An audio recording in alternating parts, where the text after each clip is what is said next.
కైలాసగిరి పర్వతం హిమాచల్ ప్రదేశ్లో ఆయన ఒక్కడే మన శరణాగతులు, మళ్ళీ మనకెవరు లేరని దేవతలంతా కలిసి ఆయన ఒక్కడికి పాదాలు పడతారు. అప్పుడు ఈ విధంగా ఈ విష ప్రభావం వలన రక్షించేవారు మీరు ఒక్కరే అంటే ఆయన ఎంట ముంగట ఆలోచించకుండా అన్నిటికీ తయారవుతాడు. సరే విషం తాగనికైనా నేను ముందని త్యాగి ముందుకైనప్పుడు శంఖంలో ఆ విషమును గ్రోలి ఆయన స్వీకారం చేస్తాడు. ఆ రోజు నీలకంఠుడయ్యాడు శంకరుడు పోయి. ఆ రోజు నుంచి ఆయన పేరు నీలకంఠుడు. ఆయన కంఠం నీలంగా ఉంటుంది కాబట్టి ఈ దేవతలకు రక్షించాడు, దేశం రక్షించాడు, ఆ విధంగా అందరినీ రక్షించాడు.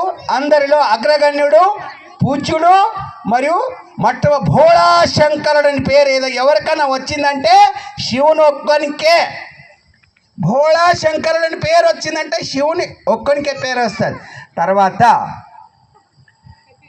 హిమాచలము నుండి కన్యాకుమారి, కాశ్మీర్ నుండి కన్యాకుమారి దాకా కూడా ఈ భారతదేశపు ఏ విధంగా హిమాలయం నుండి రామేశ్వరం దాకా సరిగ్గా చక్కగా 7 ఆలయాలు సరిగ్గా ఉంటాయి. వాళ్ళు ఎక్కడెక్కడ తిరుగుతారో, ఎక్కడెక్కడ పాదం మోపుతారో, ఎక్కడెక్కడ నివాసించి ధర్మ బోధన చేస్తారో అక్కడక్కడ జ్యోతిర్లింగ దేవస్థానాలు ఉంటాయి. కాబట్టి శివ పార్వతి కూడా మన భారతదేశంలో హిమాలయం నుండి రామేశ్వర కన్యాకుమారి దాకా దేశమంతా వాళ్ళు ధర్మబోధన చేసిన స్థలం కనుక వాస్తవికంగా పార్వతికి ఉపదేశం చేసినటువంటి స్థలాలు. అది అమర్నాథ్ అని ఒక లింగం ఉంటుంది. ఆ ప్లేస్లో యోగిరాజ శివ పార్వతీదేవికి ధర్మబోధన, ఆత్మతత్వ జ్ఞానాన్ని, రహస్యమైన దేవతా రహస్యం చెప్పడానికి ఆ ప్లేస్కి వెళ్తారు. ఆయన చేతిలో ఏముంటుంది? శివుని చేతిలో ఏముంటుంది? డమరుకం, త్రిశూలం. యా వస్తువు అపోజిట్ భయపడతారో ఆ వస్తువులన్నీ ఆయన దగ్గర ఫ్రెండ్షిప్ ఉంటాయి. యా వస్తువు అపోజిట్, పాములు చూడగానే భయపడతాం కదా, అవన్నీ కూడా ఆయన దగ్గర ఉంటాయి. ఎందుకంటే ఫ్రెండ్షిప్. ఆయన ప్రకృతికి ప్రేమించేటటువంటి దేవుడు. ఎవరు? శివుడు.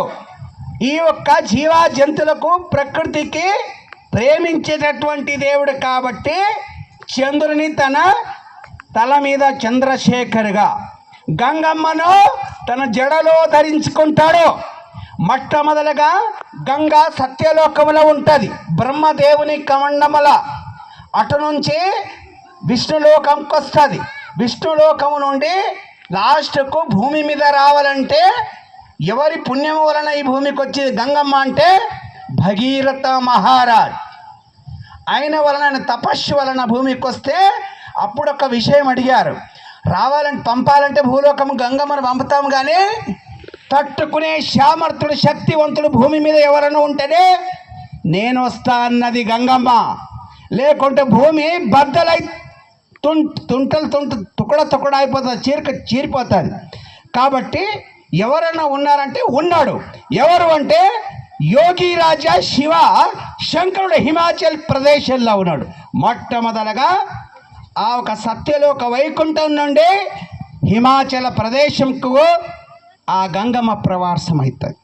అక్కడ అయిన తర్వాత అక్కడ వాయు సంచారం ఉండదు హిమాచల ప్రదేశంది. అక్కడ మొట్టమొదలుగా మీరు ఇది తినొచ్చు. ఎలాగా అక్కడ హిమ కురుస్తుందంటే వర్షంలాగా చినుకు చినుకు అక్కడ వర్షం పడది. అక్కడ పడేది ఎలాగ పడుతుందంటే ఈ మిఠాయి పిల్లలకు తినిపిస్తారు కదా, ఇట్లా దూది పత్తిలాగా ఉంటుంది కదా మిఠాయి, తీపిగా సోన్ పాపిడి, అలాగనే వర్షం కురుస్తుంది హిమాచల్ ప్రదేశంలో. అందుకు కాబట్టి ఆ యాపిల్ పండ్లు కూడా అలాగనే ఆ ప్రదేశంలో అయితే కాబట్టి అలాగుంటాయి అవి కూడా. అందుకు కాబట్టి తర్వాత ఆ కొండల మీద కురిసే వాస్తవికంగా శివుని జడ పైన తాకి భూమి మీదకి కరిగి గంగా నది కాశీకి వస్తుంది. అలాగా దాని పాయలు ఉప పాయలు అలాగ చీరుకొని వేరే ఎన్నో నదులుగా ప్రవాసమవుతుంది. అది మనం కింది ప్రదేశంలో ఉన్నాం. అది ఉత్తర దిశకు హిమాచల్ ప్రదేశ్ కొండలు. అలాగా ఆ ప్రదేశంలో మొట్టమొదలుగా పావనమైనటువంటి ఆ ఒక్క నదిలో ఆ జలంలో దేవతలు స్నానం చేస్తారు. తర్వాత ఋషులు, తర్వాత మానవులకంతా సంచారం ఇక్కడంతా పారుతూ వస్తుంది. అలా కాబట్టి మూల కారణం మొట్టమొదల ఋషులు మునులకు జ్ఞానబోధ చేసిన మొట్టమొదటి గురువు శంకరుడు. మొట్టమొదటి గురువు శంకరుడు శివుడు. సప్తఋషులకంతా జ్ఞానబోధ, యోగ, ఆయుర్వేదం మరి యోగ రహస్యం, భరతనాట్యం ఇదంతా నేర్పినది యోగి రాజా శివుడే. అంతే కాబట్టి పార్వతీదేవికి కూడా ఉపదేశం చేసింది అమర్నాథ్లో. ఆ మంచు లింగం తయారవుతుంది అక్కడ. ఆ ప్రదేశాన్ని చేత డమురకం ఏముంటుంది కదా, ఎందుకు ఉంటుందంటే అక్కడ ఒక్క జీవ జంతువులు ఏవి కూడా ఉంటే ఆ రహస్యం వినకూడదని మొదలు డమురకం వాయిస్తాడు. ఆ శబ్దంకి జీవ జంతువులు విని అన్ని పారిపోతాయి దూరం. ఆ ప్రదేశంలో ఏకాంతంగా ఒక్కలే ఉన్నప్పుడు ధర్మబోధన చేస్తాడు పార్వతీదేవికి శంకరుడు. కనుక ఆ ప్రదేశంలో ఆ పార్వతీదేవికి ధర్మబోధన చేసేటప్పుడు 2 పావుర్యాల 2 గుడ్లు పెట్టేసి పావుర్యాలు కూర్చున్నప్పుడు ఆ పావుర్యాలు ఉన్నది అనేటువంటి దాసి ఉన్నప్పుడు వీళ్ళు ధర్మబోధన చేసినంత 2 పావుర్యాలు ఉంటాయి. అవి ఒక దేవత గంధర్వులు ఉంటారు. ఆ రూపంలో ఉన్నప్పుడు వాళ్ళ చెవులలో పడుతుంది. కాబట్టి నేను శాపము వలన ఈ ఒక పావుర్యమైన కనుక మీ యొక్క దయ వలన ఆ అమర రహస్యం మా చెవులో పడ్డది. కాబట్టి మేము అమరాత్మలమే అంటే ఆ ఒక్క పావుర్యం, ఆ ఒక్క సస్వరూపం అనేటటువంటి దేవుని యొక్క శివుని పాదార విందలు చేరుకుంటాయి ఈ ఆత్మలు. అది అమర్నాథ్ గుహ. అది కొన్ని రోజులే ఉంటుంది. పిదప మళ్ళా ఆ గుహలో ఏ లింగం ఉండదు. అది ఉంటుంది. ఇప్పుడు అమర్నాథ్ యాత్రకు పోయేది అక్కడ ఆ చోటికి హిమలింగం, అది మంచి లింగం. పిదప ఇంకా కొన్ని రోజుల్లో అది ఇదైపోతుంది. అందుకు కాబట్టి గ్రహించాలి. మొట్టమొదలుగా గురుస్థాన్ అంటే గురువు లేకుంటే ఇప్పుడు కాషాయ ధ్వజమైన గురు స్వస్వరూపం. మాతృదేవో, పితృదేవో, ఆచార్యదేవో, అతిథిదేవో. ఇది మన సనాతన హిందూ ధర్మంలో ధర్మబోధనం చేసినటువంటి ధర్మగురువులు యోగి రాజా శివ మరియు యోగి విష్ణుమూర్తి, యోగి బ్రహ్మదేవుడు.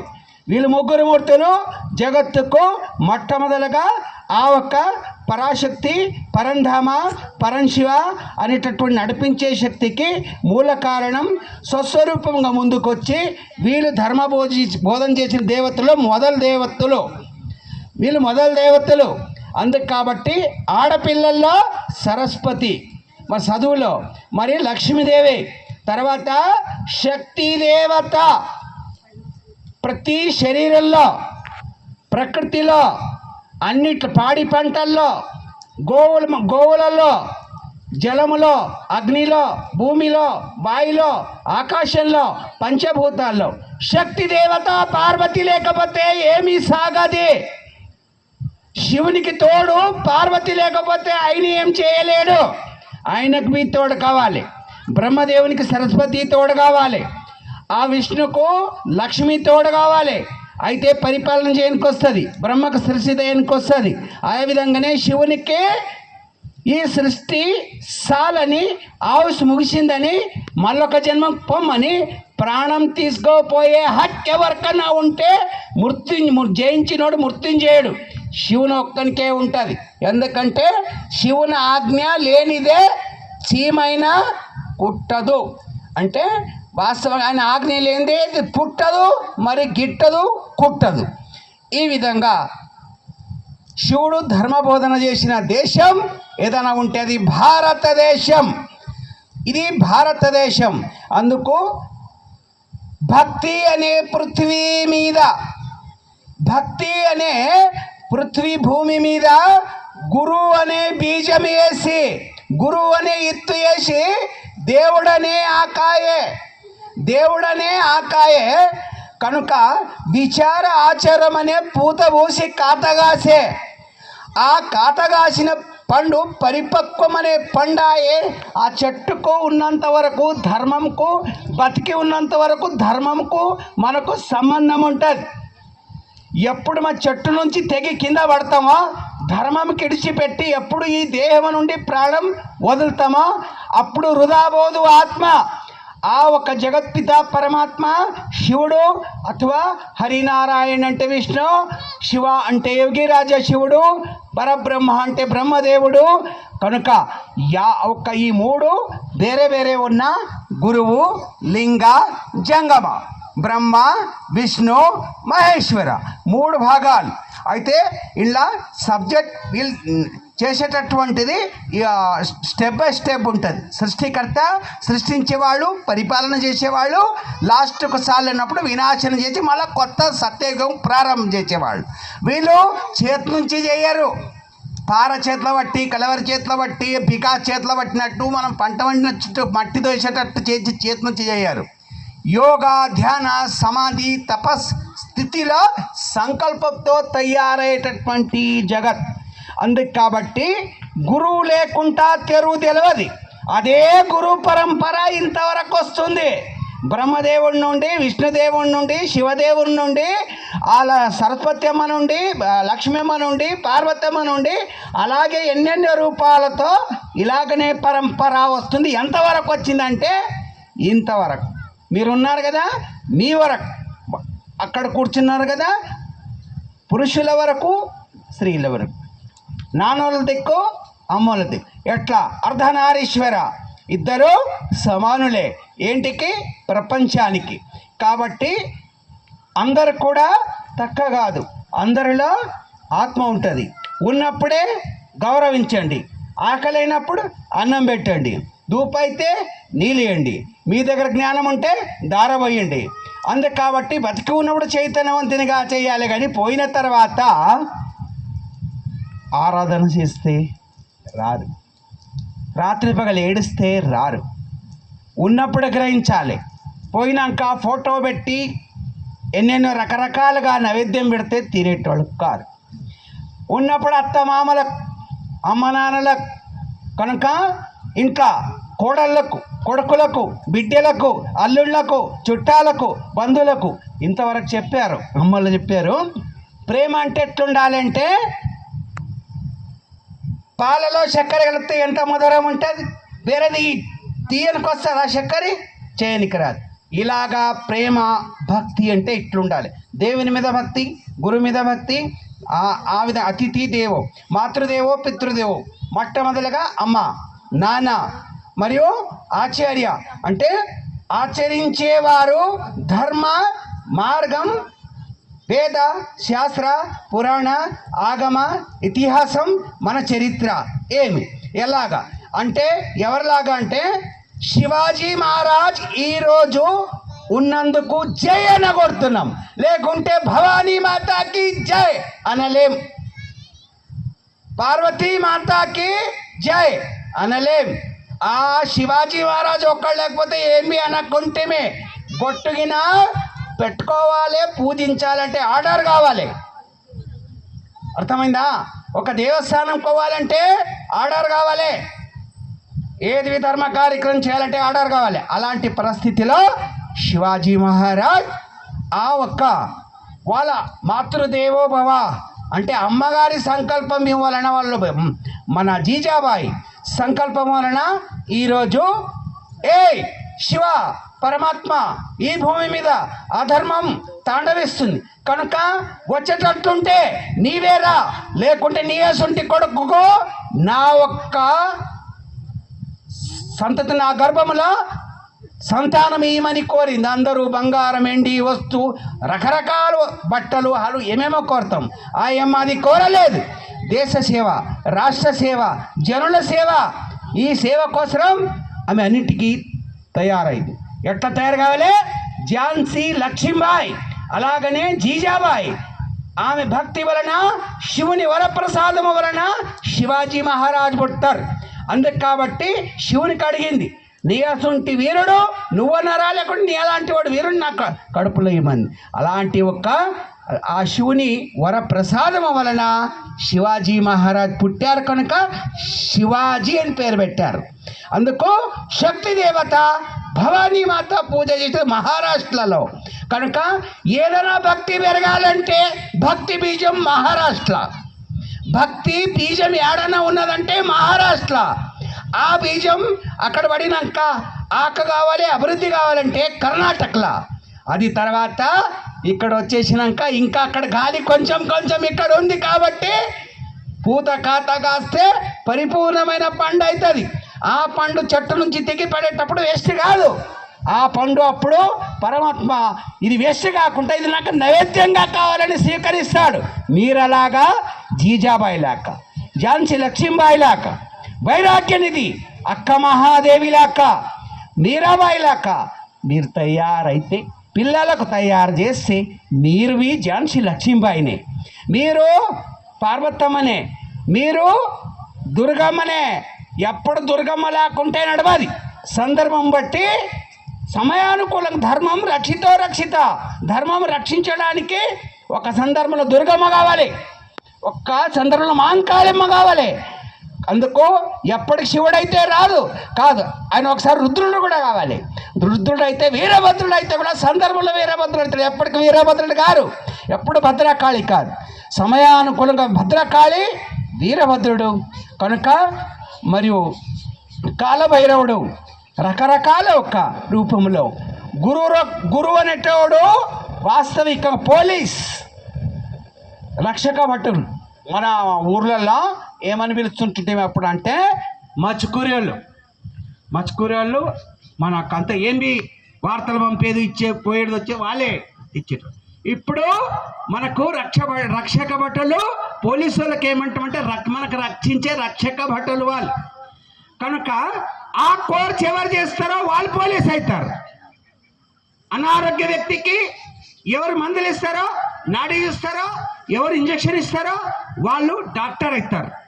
అట్లా ఈ యొక్క సైన్స్ కూడా భూగోళ శాస్త్రం, ఖగోళ శాస్త్రం గురించి కూడా పరిశోధనలు సైంటిస్టులు అవుతారు. అలాగా గురువు అంటే కూడా ఎలాగైతారంటే పుట్టుక నుంచి కారు సాధన వలన అవుతారు. పుట్టుక నుంచి బ్రాహ్మణ్స్ మరియు బ్రహ్మజ్ఞాని గురువు. ఈ పుట్టుక నుంచి ఎవరు గారు అందరూ ఒకే విధంగా జన్మం తీసుకుంటారు. సప్తధాతు సమపిండం సమయోని ఉద్భవం, అందరూ ఎలాగ పుట్టాలో అలాగనే పుడతారు. వాళ్ళ ప్రవర్తన కాయకమును బట్టి పేరు వస్తుంది.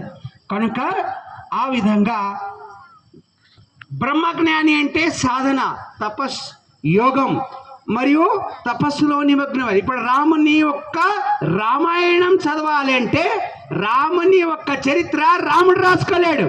రాముడు పుట్టకింత మొదలే వాల్మీకి రాసిండ్రు, వాల్మీకి ఋషి రాసిండ్రు. వాల్మీకి ఋషి 7 గోళెము నిండా ఒక్కొక్కటి ఈ ఉస్కే రాయి ఉంటుంది కదా, నల్ల ఉస్కే రాయి, అలాంటి ఒక్కొక్క ప్రాణహత్యం చేసి ఒక్కొక్కటి వేసాడంట. 7 గోళెంలా మొత్తం 7 గోళాలు నిండిపోయిన అంత పాపం చేసిండు. ఎవరు? రత్నాకర్ అనే మహాగజ దొంగ. తర్వాత ఆయనకు ఒక సందర్భం వస్తుంది. ఆ సందర్భంలో అదే ఒక పని మీద వెళ్తుంటే మహాగురుమూర్తి వస్తూ ఉంటారు. సంచారం చేస్తూ నారాయణ నారాయణ అంటూ వస్తుంటే వీళ్ళెవరు ఎదురవుతున్నారు, కొత్త మనిషి ఉన్నట్టున్నారు అనగానే ఎవరు మీరు అంటారు. నీకు మీద వేసుకుంటా అంటాడు ఆయన. అంటే నీవెవరు నాయన మరి అంటే నేను గజ దొంగను అంటారు. సరే ఏ దొంగను ఉంటాను, నా దగ్గర ఏముందని తీసుకోపోతావు, జోలియా, తులసిమాల, రుద్రాక్షలు నా దగ్గర ఉన్నాయి ఇస్తా, కానీ నీ తీరిపోతుందా? వాస్తవికంగా నువ్వు ఏమడిగితే అది ఇస్తా, కానీ నువ్వు ఏం పని మీద వెళ్తున్నావు అంటే నేను మాత్రం దొంగతనంకి వెళ్తున్నా. సరే చేసిన తర్వాత దొంగతనం చేస్తే చేయి, మరి ఇంతవరకు ఎంత చేసావంటే అన్ని స్టోరీ చెప్తాడు. తర్వాత ఒక్క మాట అడుగుతా, దానికి ప్రశ్నకు ఉత్తరం చెప్పు. సరే చెప్తా, అడగండి గురువు. నీవు చేసిన పాపమును నీ పిల్లలు, భార్య, కుటుంబం అందరూ కూడా పంచుకుంటారా లేదని అదొక్క విషయం అడిగి వచ్చినావంటే నువ్వు ఏం అడిగితే అది ఇస్తా అంటారు. సరే, కానీ నేను వెళ్తున్నా గురూజీ, కానీ మీరు వెళ్ళగలరు, నేను అడిగి వచ్చిందా కేండే ఉంటారంటే ఉంటే భరోసా ఉన్నదో లేదో. భరోసా లేకపోతే కట్టేయమంటే నారద మహర్షి కాలు చేతులు కట్టేసి పోతాడు. ఆయన చెట్టుకు కాలు చేతులు కట్టేసి చెట్టు కట్టేసి పోతాడు. పోయి అందరినీ కూర్చుని పెట్టుకొని సమాధానంగా ఎన్నడు లేనిది ఏం లేదు, ఏమైతే ఏం లేదు, పట్నం ఎందుకో తిరిగి వచ్చారని కూర్చునబెట్టి అడుగుతుంటే వాడు సంతోషంగా చెప్పండి ఏం సమాచారం అంటే, ఏం లేదు, ఎన్నడు అడగలేంది, ఈరోజు అడగదామనిపిస్తుంది, అడుగుతున్నా అంటే అడగండి అన్నారు. నేను ఇంతవరకు చేశాను ఇంత పాపం, కానీ మీరు మాత్రం నేను చేసింది అలా తీసుకుంటారా లేదా పంచుకుంటారా లేదా, నా భార్య, నా పిల్లలు, మా అమ్మ, మా నాన్న అందరూ మా ఒక ఫ్యామిలీ. కానీ అంటే అప్పుడు వాళ్ళు అన్నారు, ఎవరు చేసింది వాళ్ళకే, నీ పాపం మేం పాపం మూట కట్టుకోం, నీది నీవే అనుభవించాలి, మాది మేమే. నువ్వు చేసుకున్న దానికోసం నీ ఒక్క బాధ్యత ఉన్నది, నువ్వు ఏమైనా చేయి, తెచ్చిన మాత్రం మాకు నడపాలి, అంతేగాని పాపం మాత్రం తీసుకోం, నువ్వు చేసిన కర్మ నీకే అన్నారు. ఓర్ నాయనో, ఇదంతా చేసింది నాకే అన్నప్పుడు నేనే గొడవాలి. సరే అని తెలుసుకున్న తర్వాత గురూజీ దగ్గరికి మళ్ళా అడవిలో వెళ్ళి కూర్చొని కట్టినది ఏముంది కదా, తాడుతో కట్టేశాడు కదా నారద మహర్షి. కట్టేసిన తర్వాత అది కట్టేసింది అన్నీ ఇడిచి అప్పుడు అన్నాడు, తప్పైంది గురూజీ, నేను తెలియని రహస్యం తెలుసుకున్నా, మీరు చెప్పినది పోయి అన్నీ తెలుసుకొని వచ్చాను. సరే, ముందుది ఏమున్నదో అనుభవ జన్మ రహస్యం, నేను ఏం చేయాలో, నా నుంచి ఏం కావాలో నాకు ఒక్క మార్గం చెప్పండి అంటే, నువ్వు ఏం చెప్పేది అక్కర్లేదు, దునియాసే దిల్ హటాలే, ఈ దునియా నుండే మనసు దూరం చేసుకో, దేవునికి దగ్గర అవుతావు, తెలియని రహస్యం తెలుస్తుంది, ఎవరెవరు ఎప్పుడెప్పుడు ఏమేం చేస్తారో అన్నీ తెలుస్తాయి నీకు అన్నప్పుడు, సరే మీ మాట నేను జవ దాటలేదన్నప్పుడు ఆ అడవిలోనని ఆ అరణ్యంలో కూర్చునబెట్టి ఆయనకు పలక కూడా రాదు, ఆయనకు ఒక్క మంత్రం చెప్పాలన్నా అననికి కూడా రాదు. అలాగా కనుక ఆ ఒక్క నారద మహర్షి ధర్మబోధన చెప్పి ఏమనుకున్నా నేను ఒక మంత్రం చెప్తా, ఆ మంత్రమను అనరాకపోతే ఈ విధంగా లేదు ఈ విధంగాను అని చెప్పి రెండు అటు ఇటు ఆ ఒక్క వృక్షం, మర అంటే కన్నడ భాషలో అంటారు, మర అంటే కన్నడ భాషలో అంటారు, మనం తెలుగులో వృక్షం అంటాం. కనుక ఆ రెండు వృక్షాల కింద కూర్చునబెట్టి, నేను ఎప్పుడూ 12 సంవత్సరాలైనాక తిరిగి వచ్చి నిన్ను పలకరిస్తానో అప్పుడే మాత్రం లేవాలి, అంతవరకు ఎన్నెన్నో దృశ్యాలు వస్తాయి, ఎవరెవరో వస్తారు, కానీ ఏమేమో ఇస్తా అంటారు, తీసుకోకూడదు అని చెప్పేసి వెళ్తుంటారు. అక్కడ కూర్చొని వాళ్ళు ఏ విధంగా ధర్మ బోధన చేశారో ఆ విధంగా నడుచుకుంటూ తపస్సు ప్రారంభిస్తారు. రత్నాకరుడు, గజదొంగ రత్నాకరుడు. అయితే రత్నాకరుడు తపస్సులో మునిగిన తర్వాత ఆయన చెత్త ఏమి కర్మ చేసి తిన్నది ఉంటుందో మొత్తం కరిగిపోయి చెదలు తినేస్తుంది, పుట్ట పెరుగుతుంది. పుట్ట పెరిగిన తర్వాత 12 సంవత్సరాలు గడుస్తూ ఉండగా బ్రహ్మదేవుడు వస్తాడు, విష్ణువు వస్తాడు, శివుడు వస్తాడు, దేవతలు వస్తారు. ఇంత కఠినమైన తపస్సు వద్దు నాయన, ఈ మీ తపస్సు చేసే జ్వాలాగ్ని దేవత లోకాలకంతా వ్యాపిస్తున్నాయి, వద్దు సాల్వ్ చేయనైనా, నువ్వు ఏం అడిగితే అది ఇస్తామంటే, మీరు ఎంతమంది వచ్చినా మా గురువు వద్దన్నాడు, నాకేమొద్దని అలాగే తపస్సు చేశాడు. 12 సంవత్సరాలు గడిచిన తర్వాత నారద మహర్షి మళ్ళా వస్తారు ఆడికి. నాన్న 12 సంవత్సరాలు సంపూర్తిగా గడిచిపోయినాయి, కానీ నీవు ఇప్పుడు తపస్సు సాల్వ్ చేయాలి అన్నాక దేవతలందరూ కలిసి నారద మహర్షి కలిసి ఆ ఒక్క పుట్టను ధారాకారంగా వర్షం కురుస్తుంది, నీళ్ళు పోసి అభిషేకం చేసి ఆ ఒక్క రుచి చూస్తే బంగారు ఛాయ గల రుచి తయారైంది. అప్పటి నుంచి ఆయనకు పేరు రత్నాకరుడు కాదు, ఆయన వాల్మీకి మహర్షి. కనుక ఆ వాల్మీకి మహర్షి ముందు ఆయన అనుభవం ఆ తపస్సులో ఏమేమి జరిగిందనేది చెప్తాడంటే, ఈ భూమి మీద ఒక అవతార పురుషుడు ఋషి మునుల మహాత్ములకు దర్శనమిచ్చేటటువంటి ధర్మం రక్షించేవాడు వస్తాడు కనుక అసుంటి ఒక మహాత్ముడు దివ్య పురుషుని పాదాలు తాకి జన్మం ధన్యం చేసుకునడానికి మన ఊరికి, మన ప్రాంతానికి, మన ఆశ్రమాలకు, మన ఋషుల పరంపరకు అందరి దగ్గరికి వస్తాడు, అందరి దగ్గరికి దర్శనమిస్తాడు. స్త్రీ పురుషుల భేదం లేకుండా అందరి దగ్గరికి దర్శనమిస్తాడు. అలాంటి పురుషుడు పుట్టబోయేవాడని ఆయన రామాయణం రాస్తాడు. రాముడు పుట్టకింత మొదలే కాబట్టి ఆ వాల్మీకి మహర్షి అని చెప్పబడుతుంది. ఇది సాధారణే, కానీ కృషి ఉంటే ఋషులు అవుతారు, లేకుంటే ఏమి కారు. అందుకే ఏది మీ కృషి అంటే తపస్సు, ధ్యానము, యోగము, అనుభవము అనేటటువంటిదని. ఋషి పరంపర, గురు పరంపర అంటే